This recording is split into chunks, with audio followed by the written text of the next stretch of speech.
Hey, spooky friends! I know you're out there lurking in the shadows with stories that can chill us to the bone, and I want to hear them. Have you ever had a ghostly encounter, a mysterious moment, or a spine-tingling story that you just can't explain? This is your chance to share it with our amazing community of thrill seekers and horror lovers. Here's how you can be part of our haunted family. Drop your terrifying tales in the comments below, or send them directly. Email address in description. Each story is a ticket to our next spine-tingling episode. And here's the twist. The most chilling stories will be featured in an upcoming video, giving you a huge shout-out and a chance to spook people worldwide. I thought college would be my escape, a fresh start after a high school career that could only be described as painfully mundane. I was ready for new friends, new experiences, and maybe even the chance to reinvent myself. What I didn't expect was a semester that would forever be etched into my memory as a true horror story.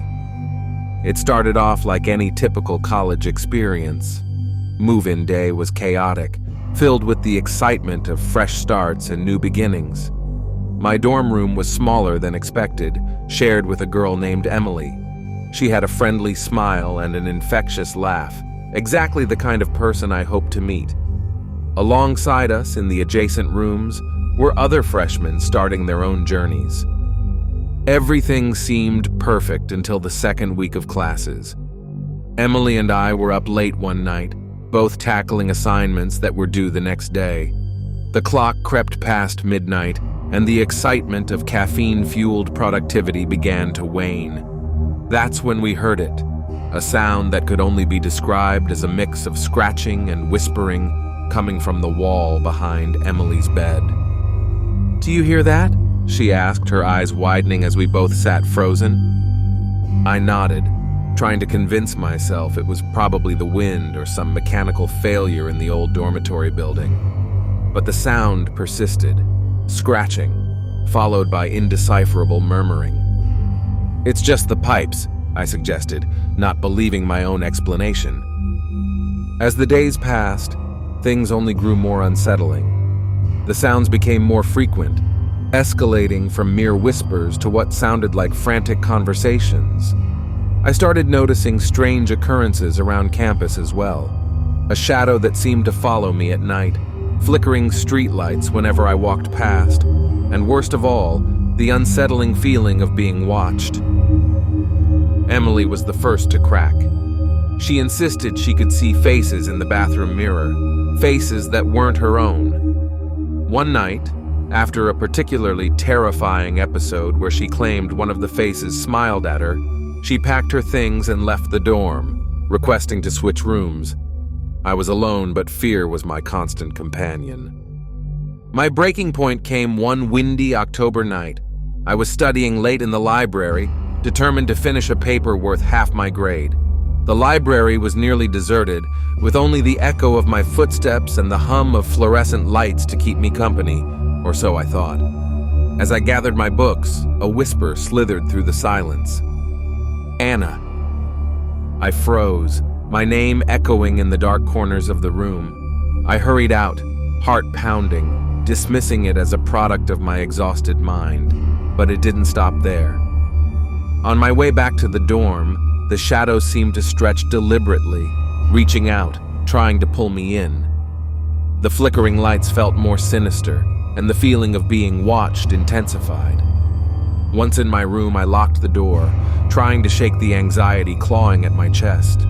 Sleep came unwillingly and was filled with restless, fragmented dreams. Dreams of dark hallways and voices calling out, begging for help. The crescendo of my horror unleashed itself during finals week. The entire floor was abuzz with stress and sleep deprivation. I had been living on coffee and barely there naps. It was during one of those brief moments of rest that I awoke to a presence at the foot of my bed. The room was dark, shadows casting odd shapes, but one shadow moved against the grain, shifting when I did not. I couldn't scream. The figure loomed, and the whispers began again, this time louder, more frantic. Words formed, but nothing recognizable. The air felt thick, cold, Gradually, the shape faded, leaving me gasping, drenched in sweat. The next day, Emily contacted me. She had been doing some research, unable to shake the terror she felt that night in our room. "It's the building," she had said over the phone. "There's a history." Rumors hinted at a student who had once lived on our floor, a recluse who delved into the occult and vanished one winter evening without a trace.